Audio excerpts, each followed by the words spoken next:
Good afternoon, everybody.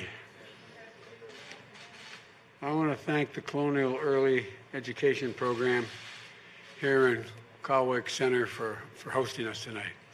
You know, I just met Sarah Johnson. I thought I saw Sarah somewhere in here, but she has her 3-year-old son, Noah, who's a student here.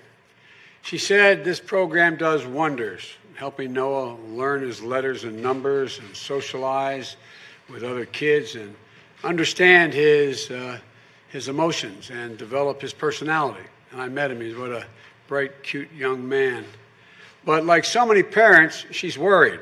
She's worried about her job as a dental assistant and notching changes in what she has to do to make things work. She's noticing changes in Noah's behavior since he hasn't been in school since March. As a matter of fact, he said to the principal, "Where's my teacher? Can I stay here and play?" We were in his classroom. And she's had to learn or lean on her parents, which many people have to do to help her get through it. And it's really tough. But parents like Sarah in places like this center and the caregivers and educators who work here also give me a great deal of hope. You know, reinforcing my absolute determination that I've been pushing for over 2 years to triple the amount of money for Title I schools in those districts like this one, where every child in Title I district is able to have the benefits of an education at 3 and 4 years of age. That's why I couldn't think of a better place to talk about the third plank of my Build Back Better plan for the economy. This is about easing the squeeze on working families who are raising their kids and caring for aged loved ones at the same time, sometimes separately, but many times together. And it's about creating jobs with better pay and career pathways for caregivers and showing them that dignity and respect that they deserve. But I know it's hard. I know it's hard to think of a future when you're just trying to get through the crisis at hand. I know that the case of child care facilities across the nation is dire. People are looking for help desperately. And they've had to close their doors and lay off staff. And they're not getting the protective equipment they need to reopen. And the virus hotspots where they exist, and they exist all over the nation, they can't reopen at all. And we're in a child care emergency. And it didn't have to be this way. That's why I'm calling on the president to get the facilities and the resources and the equipment that are needed and get them to them now. Enough. Each day, the pandemic death toll grows. Each day, in some states, more people test positive than the day before. And each day, too many American workers are still out of work and losing hope. It's been reported by the president's staff that the president is, quote, not really working this anymore. He doesn't want to be distracted by it. Doesn't want to be distracted by it. His own staff admits that Donald Trump fails the most important test of being an American president, the duty to care for you, for all of us. You know, it's also been reported that he'll block any funding for more testing and tracing in the next COVID relief bill, which is being discussed right now on the floor of the United States Congress. Just as states report record cases and hospitalizations and deaths continue to rise,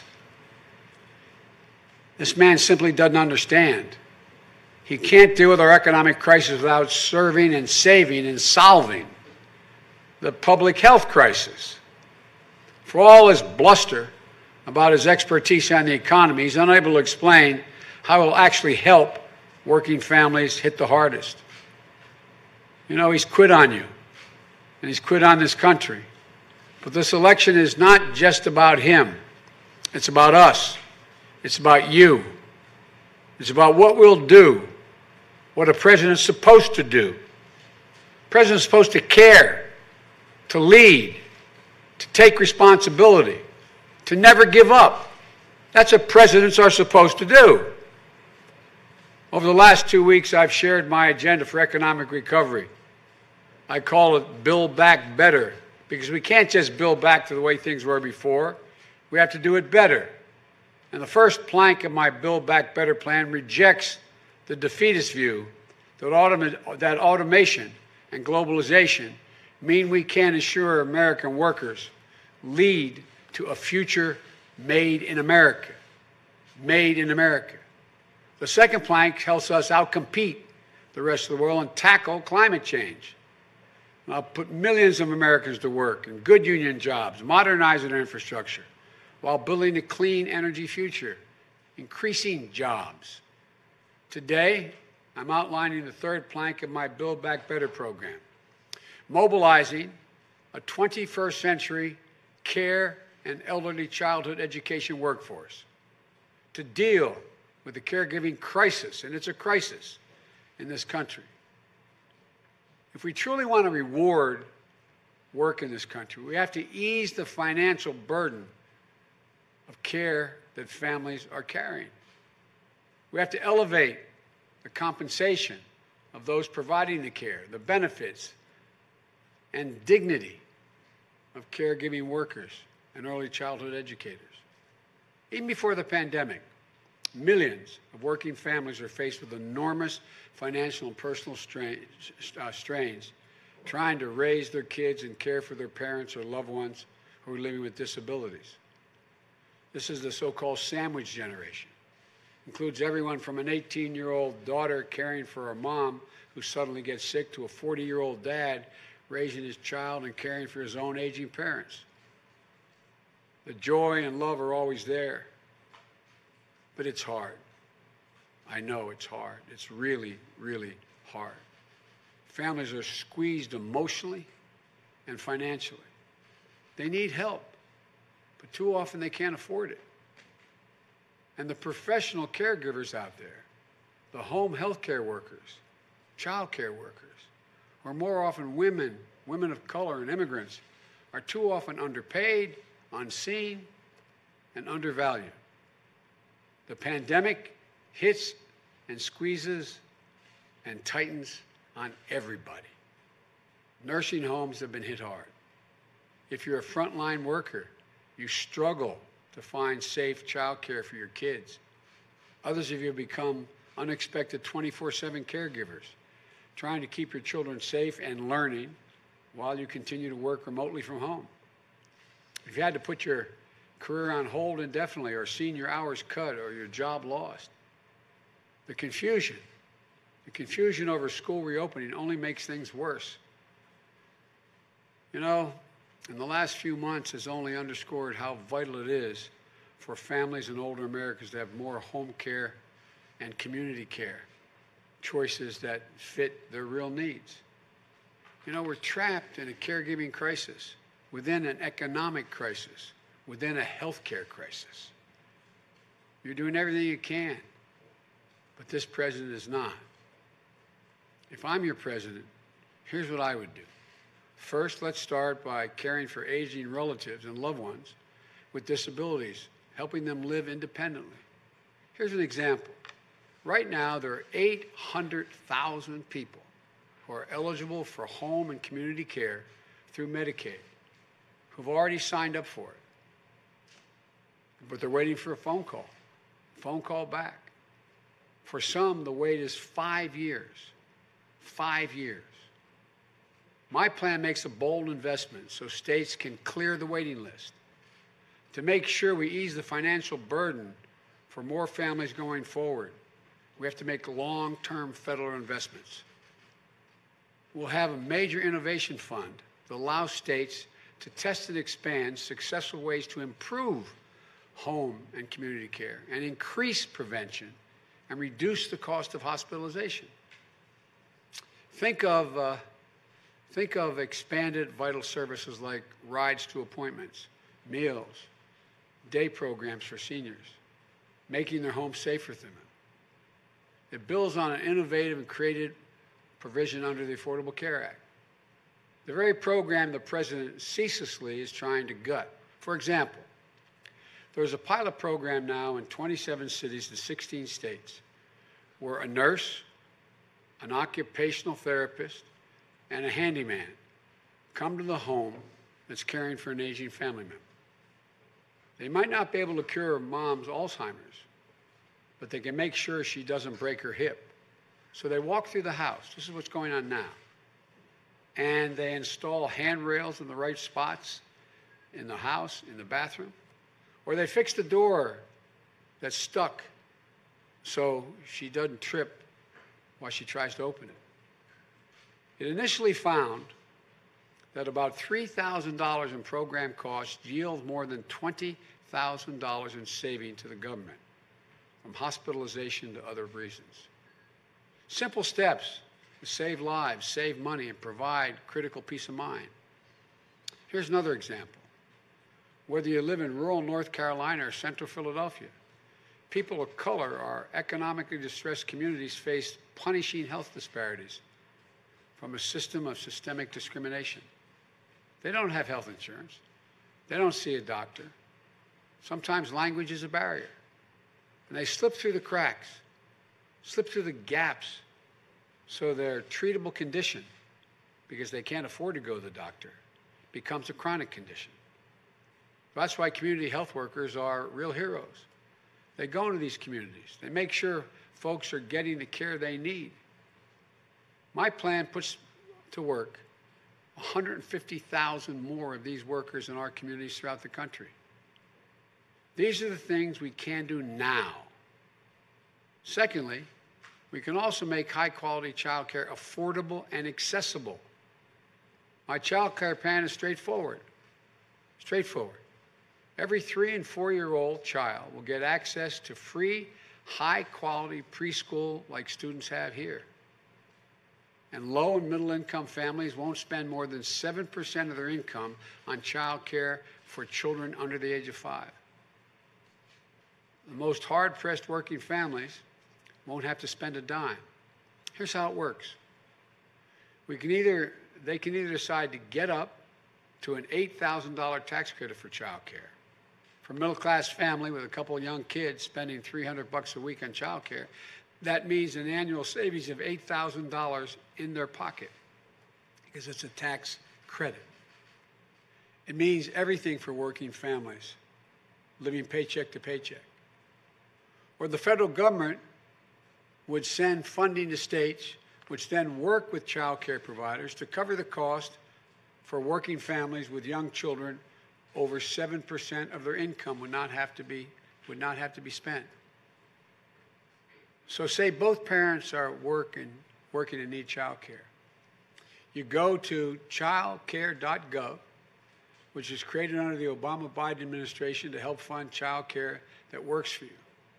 Under my plan, it takes you to your state website. Local child care centers pop up. You can call or fill in your information. You apply to which one you want to go to. The state then sends you a letter saying you're approved and lays out the amount you're going to pay. The state sends that information to the child care provider, and then the state reimburses the child care center on the back end. You just pay what you're supposed to pay. Not a dime for some working families and no more than 7% for anyone else. You can do that. This would save families thousands of dollars, but more importantly, give them peace of mind. And there's other common sense steps we can take, like expanding tax credits for businesses to build child care facilities on site.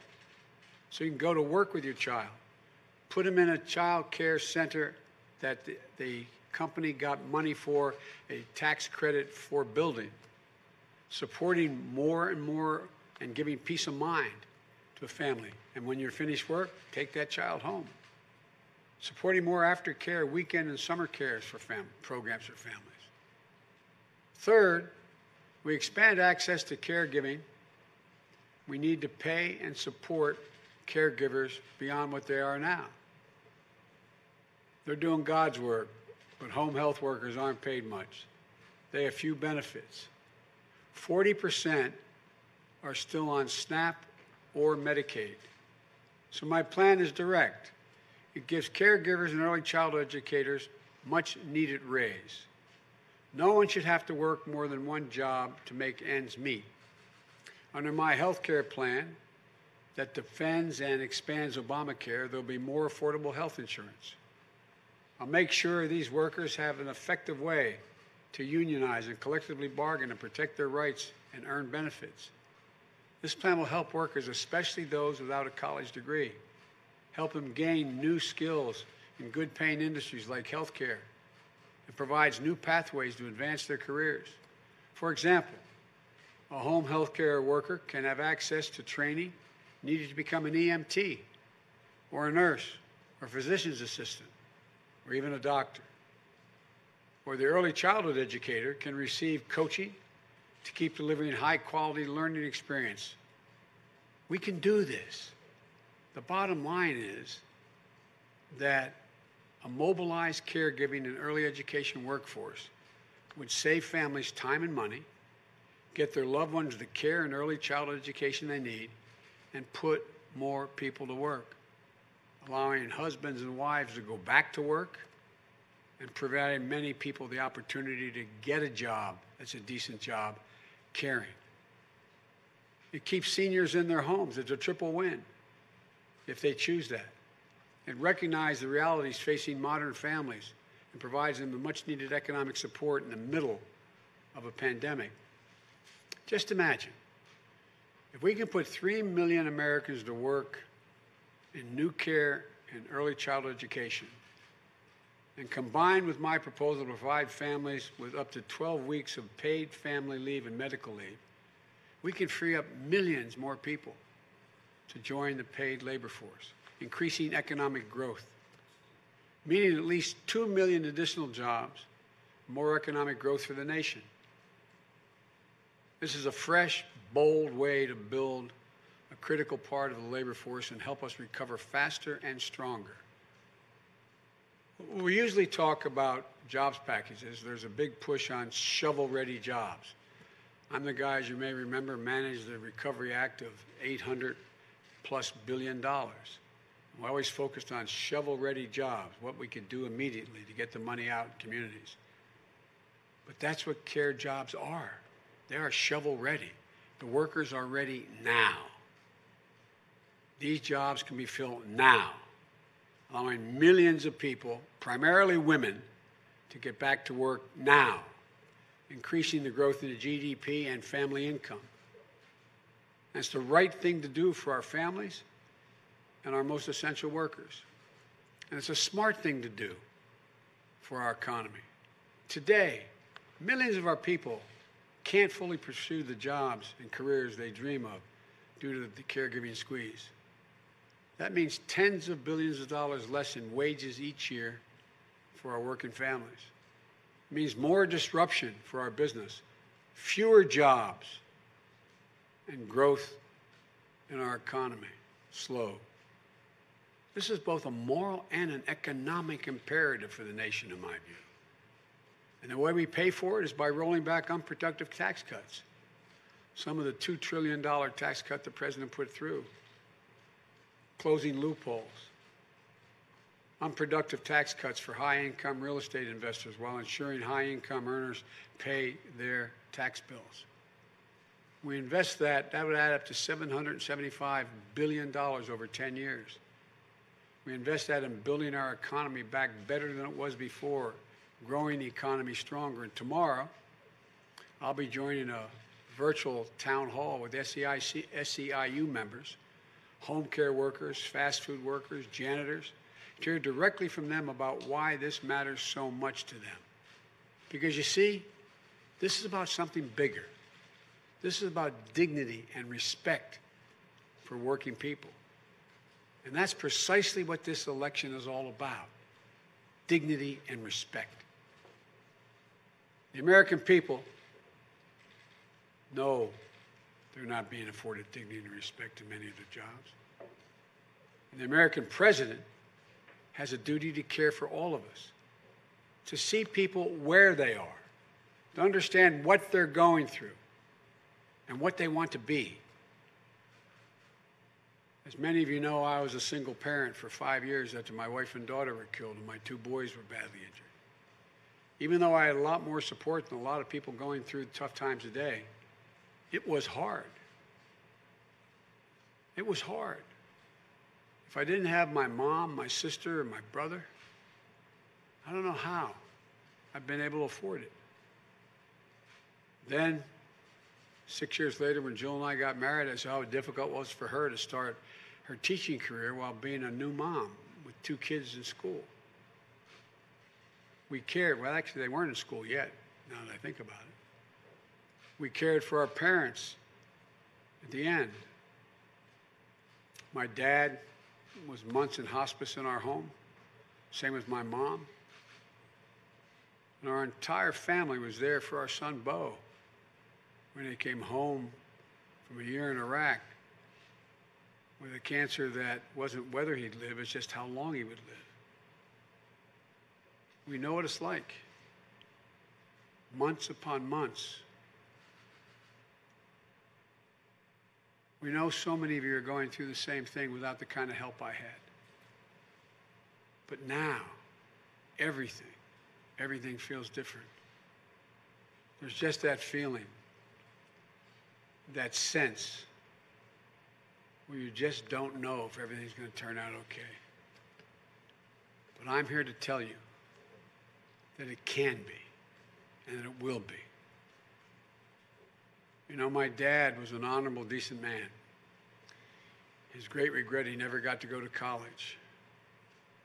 My dad, like many of your parents, got knocked down a few times, but he always got back up. He worked hard to build a great middle-class life for our family in Mayfield and Claymont. But he used to have a saying. He'd say, Joey, I don't expect the government to solve my problems, but I sure in hell expect them to understand my problem. I understand to my very core. And I also know that together we can do this. This is America. We don't settle. We aspire. And we succeed. So let's get the heck up and get it done. Let's get to work. As I go out of my grandpa, you've heard me say this many times, go out of my grandpa's house up in Scranton when Dad lost his job and we were living with my grandpa. Every time we'd walk out of the house, he'd yell, Joey, keep the faith. And my grandma would yell, no, Joey, spread it. Let's go spread the faith. We can do this. There's not a single thing we cannot do. Thank you for listening. I look forward to having your questions at another time, but I'm off to another event. Thank you, Principal. Thank you for having us here. Appreciate it very, very much. Thank you, Senator.